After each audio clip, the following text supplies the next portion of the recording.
Bonjour, bonsoir à tous. Alors aujourd'hui, on va voir un cas qui s'est passé le 5 décembre, donc c'était de mémoire mardi. Alors, il faut savoir qu'en fait, qu'est-ce qui s'est passé?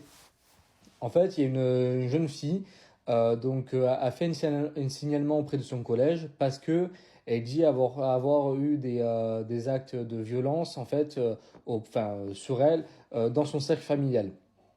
Et donc le collège a fait un signalement et par rapport à ce signalement, le parquet en fait a pris la décision de placer la jeune fille dans un foyer pour protéger la mineure.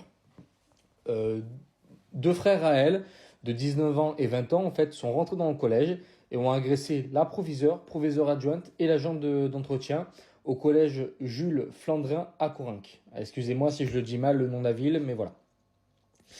Et en fait, soi-disant, les deux frères, ils disent qu'en gros, ils voulaient juste parler, avoir des explications en fait du pourquoi, du comment, et ça a fini en bagarre.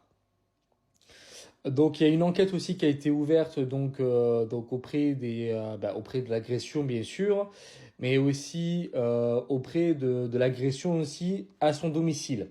Voilà. Donc il y a son troisième frère et sa mère qui ont aussi été placés en garde à vue auprès de la police pour justement éclaircir l'histoire de l'agression dans le cercle familial, et je pense qu'ils vont aussi poser des questions sur l'agression du collège. Moi, ce que je voulais dire, c'est déjà bravo au collège d'avoir signalé, que ce soit vrai ou pas, parce que c'est vrai, des fois, il y a des enfants qui mentent, mais au cas où, il faut signaler. Donc, bravo déjà au collège d'avoir signalé à sa proviseur adjointe et à l'agent de sécurité, soutien à eux, en tout cas. Et ce que je voulais dire aussi, c'est que heureusement, dans le même temps qu'il y avait une réunion dans l'enceinte du collège, et que par rapport au bruit, ben, tout le monde est sorti et ça a pu calmer les choses. Parce que s'il n'y aurait pas eu cette réunion et si toutes ces personnes dans la réunion ne seraient pas intervenues, on ne sait pas ce qui serait passé concrètement. Là, ça aurait pu finir beaucoup plus grave, excusez-moi, parce que heureusement, il n'y a eu aucune blessure grave malgré quand même de façon psychologique. Là, par contre, ils ont été atteints, ils sont vraiment choqués. Donc voilà. Moi, ce que je voulais dire par rapport à cela, c'est que au bout d'un moment donné, il va falloir faire quelque chose. Il faut sécuriser largement plus les collèges et les lycées, parce qu'en primaire, c'est encore autre chose.